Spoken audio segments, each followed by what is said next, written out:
কক্সবাজারে sustainable eco balance tourism নিশ্চিত করার জন্য আমাদের collaboration with all the government stakeholders, corporate stakeholders, development stakeholders সকলের সম্মিলিত প্রয়াস দরকার একই প্ল্যাটফর্মে, ওয়ান সিঙ্গেল প্ল্যাটফর্মে। এখানে আমাদের ছোট ছোট কিছু চ্যালেঞ্জেস কাজ করে, যেমন হকার, মেসেজ বয় বা আরও এখানে ছোট ছোট কিছু স্টেক হোল্ডার আছে, তাদের কীভাবে আমরা রিহেবিলিটেট করতে পারি বা অন্য কোনো জায়গায় নিয়ে যেতে পারি কিনা সেটা নিয়েও আমাদের চিন্তা করার এখানে সুযোগ আছে।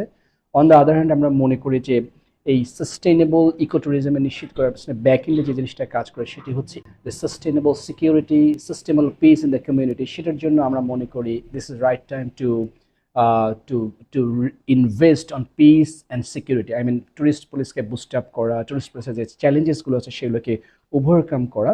তাহলে এই সকলের সম্মিলিত প্রয়াসে কক্সবাজার ট্যুরিজম শুধু ডোমেস্টিক নয়, internationally one of the international and global tourist spot হয়ে উঠবে। সিঙ্গেল ইউজ প্লাস্টিকের ব্যবহার রোধ করা এবং ডেঙ্গু প্রতিরোধ অ্যাওয়ারনেস প্রোগ্রাম এবং পুরো কক্সবাজার শহর বিচ এলাকা সহ পরিষ্কার পরিচ্ছন্ন রাখা এই বিশেষ প্রোগ্রাম।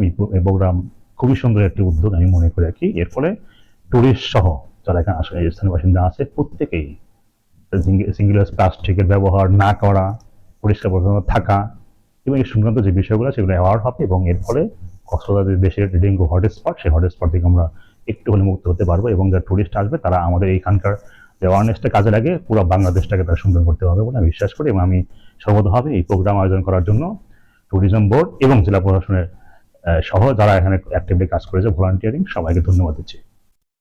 জেলা প্রশাসন কক্সবাজার এবং ট্যুরিজম বোর্ডের যৌথ উদ্যোগে 8 দিন ব্যাপী যে ক্যাম্পেইনটা চলমান রয়েছে, এটিতে আমরা কক্সবাজারবাসীর ব্যাপক সাড়া পেয়েছি। আবর্জনা বা প্লাস্টিকের ভয়াবহতা সম্পর্কে সচেতন হয়ে নিজেদের আচরণ পরিবর্তনের দিকে আমাদের সকলেরই নজর রাখা উচিত। বিভিন্ন অর্গানাইজেশন, স্বেচ্ছাসেবী সহ যারা আছেন তারা সকলে একসাথে এই ভলান্টিয়ারিং কার্যক্রমে অংশগ্রহণ করে কক্সবাজারকে একটি ক্লিন সিটি হিসেবে তৈরি করা, সৈকতের পরিবেশ আরো সুন্দর করার জন্য তারা কাজ করছেন। তবে আমরাও মনে করি যে এই ধরনের পরিষ্কার পরিচ্ছন্নতা কার্যক্রম সবসময় চলমান রাখতে হবে। আমরা বাংলাদেশের পর্যটনের জন্য সবচেয়ে বড় সম্ভাবনা যে ক্ষেত্রটি এবং যে এরিয়াটি সেটা হচ্ছে কক্সবাজার, এই সি বিচে। তো এটাকে আমাদের হেলদি করার জন্য এবং সেফটি করার জন্য আমাদের নানান ধরনের উদ্যোগ নিতে হবে। সবচেয়ে যে উদ্যোগটি আমার কাছে যেটা মনে হয়েছে, আমাদের একটি সমন্বিত উদ্যোগ নিতে হবে।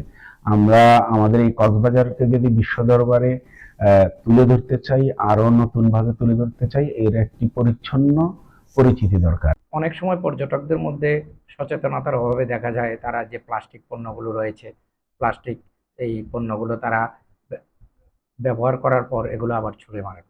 আমরা মনে করি যে এই ক্যাম্পেইনের মাধ্যমে ওই যে আমাদের যে চলমান কার্যক্রমগুলো এগুলো আরো উদ্বুদ্ধ হবে, আমাদের যারা কর্মী রয়েছে তারা আরো কাজ করবে। যে যেখান থেকে আসুক না কেন সমুদ্র সৈকতে প্লাস্টিক পরিচ্ছন্নতা বা ময়লা আবর্জনা পরিষ্কারের তো যোগ নেই। তারা কোনো ভ্রমণে আসছে এই কাজটা করে ফেলে। এখন এটার মাধ্যমে সারা পৃথিবী জুড়ে বা সারা বাংলাদেশের মানুষের কাছে ছড়িয়ে যাচ্ছে যা আমাদের সৈকতটা আসলে ময়লা আবর্জনায় পরিপূর্ণ। ব্যাপারটা কিন্তু সেরকম নয়। আমাদের এখানে জেলা প্রশাসনের একটি টিম রয়েছে, বীজটাকে তারা পরিষ্কার রাখে। দিনের একটা সময়ের পর আরেকদিন শুরু হবার আগে তারা পরিচ্ছন্ন করে। আমরা যদি একটুখানি সচেতন হই, যদি মনে করি যে এই বীজটা আমার, এই সমুদ্রটা আমার, এই শহরটা আমার, তাহলে নিঃসন্দেহে হচ্ছে এখানে প্লাস্টিক ইউজ হবে না। এবং সেটি মানানোর জন্য প্রশাসনের ভ্রাম্যমাণ আদালত হতে পারে, বিভিন্ন জায়গায় যে সিঙ্গেল ইউজ প্লাস্টিক যেগুলো দেওয়া হয় সেগুলো না দেওয়ার জন্য বিভিন্ন ধরনের অভিযান হতে পারে। কিন্তু সবচেয়ে বড় যে বিষয়টি থেকে যায়, আমাদের যে ড্রেনেজ সিস্টেমগুলো এখন পর্যন্ত আছে সেটা অত্যন্ত বাজে অবস্থা। সেখানে আমরা কিছু একটা খাওয়ার পর সরাসরি সেখানে ফেলে দিচ্ছি। দোকানদার ময়লা আবর্জনাগুলো গাড়িতে না গিয়ে সেখানে ফেলে দিচ্ছে। হোটেল থেকে ছোটে মারা হচ্ছে সেখানে, বাসা বাড়ি থেকে ছোটে মারা হচ্ছে নালায়। ক্যাম্পেইনের মাধ্যমে আসলে হচ্ছে আপনাকে ক্যাম্পেইনটা তৈরি করবে, যে অ্যাওয়ারনেসটা হচ্ছে লোকাল যে পিপলগুলো আছে, স্টেক হোল্ডার যেগুলো আছে এগুলোর মধ্যে হচ্ছে থাকতে হবে। কিন্তু হচ্ছে এটাকে আপনি হচ্ছে কন্টিনিউয়াসলি দিতে হবে। এটাকে কন্ডিশনে দেওয়ার জন্য আপনাকে হচ্ছে এখানকার যে হচ্ছে লোকাল প্রশাসন আছে, জেলা প্রশাসন আছে, পৌর প্রশাসন আছে এবং হচ্ছে বিভিন্ন ডোনার অ্যাসোসিয়েশন আছে, এগুলোকে নিয়ে আপনার হচ্ছে এটা একটা পার্মানেন্ট সলিউশন দিতে হবে। এটাকে জোন ওয়াইজ ভাগ করতে হবে। এটাকে জোন ওয়াইজ ভাগ করে আপনাকে যারা স্টেক হোল্ডার অ্যাসোসিয়েশন আছে, স্বেচ্ছাসেবী সংগঠন আছে, তাদের মাধ্যমে হচ্ছে এই জোনগুলো হচ্ছে পার্মানেন্টলি ক্লিন রাখতে হবে, তাদেরকে দায়িত্ব দিতে হবে। এইগুলোর জন্য সরকারকেও অবশ্যই, সরকার এবং প্রশাসন এবং পৌরসভা যারা আছে স্থানীয় সরকার সহ তাদেরকে অবশ্যই এটার সাথে এঙ্গেজ থাকতে হবে। প্লাস্টিক দ্রব্য ব্যবহার এবং নিয়ন্ত্রণের ব্যাপারে ইতিমধ্যে 5-7টি সেমিনার হয়েছে। আমাদের স্টক হোল্ডার যারা আছে তাদের সচেতনতা অনেক বৃদ্ধি পেয়েছে বলে পরিলক্ষিত হচ্ছে। আমার মনে হয় যে এই কার্যক্রম যদি অব্যাহত থাকে তাহলে অচিরেই এই শহরে প্লাস্টিক মুক্ত হবে। কক্সবাজার তো পর্যটনের হাব বলা হয় বাংলাদেশকে। সেই পার্সপেক্টিভে কক্সবাজারটা প্রমোশনের যেমন জায়গা, পর্যটন ডেভেলপমেন্টের ক্ষেত্রে প্রথমে আমাদের জোর দেওয়া উচিত ক্লিনলিনেসের উপরে। আর আমাদের কক্সবাজারে আপনারা দেখতে পাবেন সেটা হচ্ছে আমরা চেষ্টা করে যাচ্ছি যে যার জায়গা থেকে পর্যটন সেক্টরে পরিষ্কার পরিচ্ছন্নতা রক্ষা করার জন্য, তদ্রুপ সচেতনতাও প্রয়োজন যে যার জায়গা থেকে। তারপরেও গভর্নমেন্টের যে মনিটরিং সেল বা উইংস আছে, প্রশাসক আছে, তাদের স্ট্রিক্ট হতে হবে যেহেতু পর্যটনের এলাকা, এখানে কোনো প্রকার অযাচিত পোস্টার লাগানো যাবে না।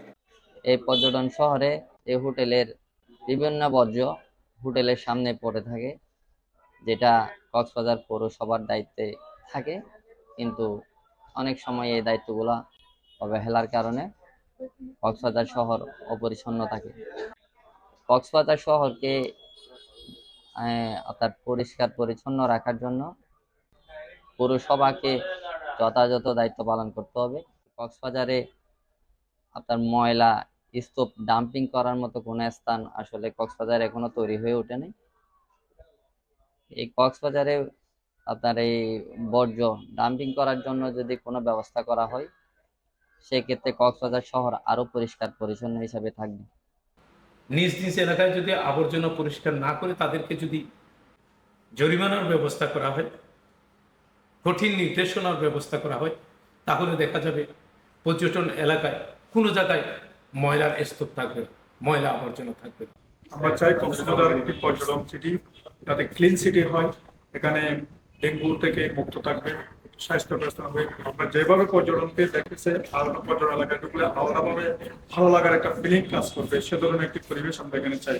এই জন্য পরিচ্ছন্ন নগরী আমাদের গড়ে তুলতে হবে। পৌরসভাকে এখানে লিডিং ভূমিকা নিতে হবে। এখানে প্রয়োজনে এখানে যারা এনজিওর সহযোগিতা নিয়ে যে লোকাল যে রেসপন্সিবিলিটি এটার আওতায় এনে তাদেরকে ইনভলভ করে যাতে প্রকল্প নিয়ে যাতে অন্তত পর্যটন এলাকাটা পরিষ্কার পরিচ্ছন্ন থাকে। আমাদের এরিয়া যেভাবে ক্লিন থাকবে এবং গ্রিন থাকবে, এটা একটা ট্যুরিজম এরিয়া যেখানে আপনার নট অনলি বাংলাদেশ, দূর দূরান্ত ওয়ার্ল্ডের বিভিন্ন দেশ থেকে আমাদের এখানে পর্যটক আসে মাত্র দেখে একটা অপরিষ্কার একদম বর্জ্যস্তর দেখলে তাদের নেগেটিভ প্রভাব ফেলতে পারে, যেটা আমরা আশা করি না।